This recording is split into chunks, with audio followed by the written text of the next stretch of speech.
Okay, so we're looking at the Epson ET-2720, and that ET stands for EcoTank. And this is my second Epson EcoTank. The first one I had was a 2550, purchased, gosh, maybe 5 years ago, and it printed thousands of shipping labels over its lifetime, not to mention other documents, but primarily for business purposes. This one we got because the other one, I believe, is discontinued, and the heads on it were just so bad that it wasn't even putting ink to the paper anymore. So we got a new one. We purchased this online and came without any issue. This is it. Believe it or not, these things were out of stock everywhere.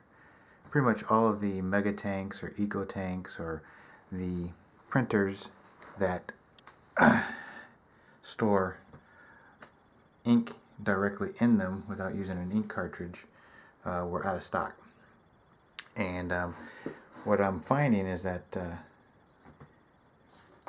this is actually the newest trend. The 2550 was when they first came out, and now they've made some revisions, and a lot of those revisions I'm going to tell you now are awesome, especially the way that the ink is handled. They come with proprietary keyed inserts, so when you pour the bottle of ink into it, it fits in a certain way and it just dumps in. There's no spilling or anything like that, so that's a good feature. Now let me stand back up here.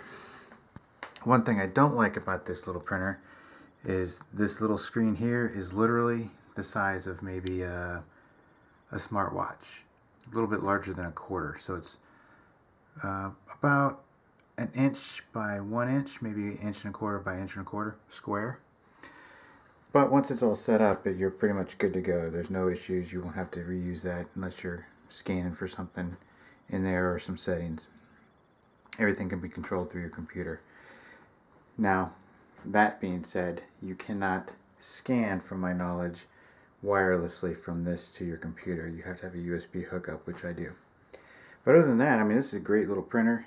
The setup for a Mac system, for a Mac, is a little bit time consuming because I had to download the software, and not only that, but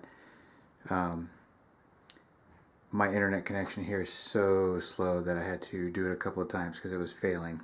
So as long as you have a good internet connection, get on there, download it. It's faster than inserting the CD. And as far as a Windows system, I couldn't tell you how the setup goes. You may already have those drivers installed.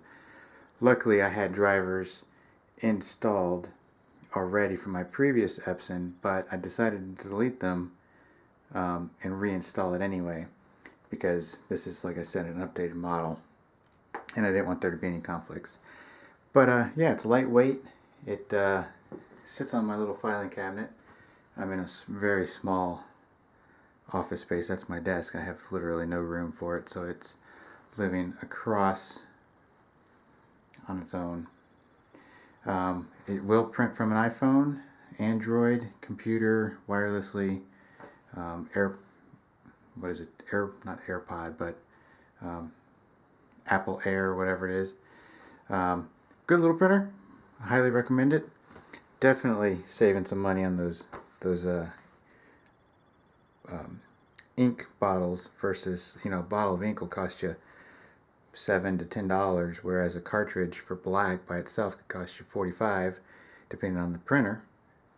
And then you've got other ink cartridges that you need to get for color, which, previously I was spending maybe $100 a month on ink cartridges, so I upgraded to the big tanks when I was doing my business. But definitely something to look into if you're in the market for a printer. This one was $199, and that's a pretty good price considering you're buying a printer that's going to last, instead of buying a cheap printer that's only going to last you one print cycle. Or I should say, it would be cheaper to buy one of those little cheap printers than it is to buy the ink refills for it. So do yourself a favor, invest in a printer and not the ink, if that makes sense. Invest in a printer and not ink cartridges. Why go out and pay $300 for a printer and then have to pay, $70, $100 every few months for ink? It doesn't make sense. So spend the money up front on a good printer, spend less money per year on ink refills. Got it? So if you have any questions about it, let me know. I didn't want to do a full review on the setup or the process. It's a printer. I mean, it scans, it prints, it copies. You know that. The setup process it's a click through. It's literally a page and a half of instruction, and you're good to go. But if you have questions, like I said, let me know. All right, on to the next.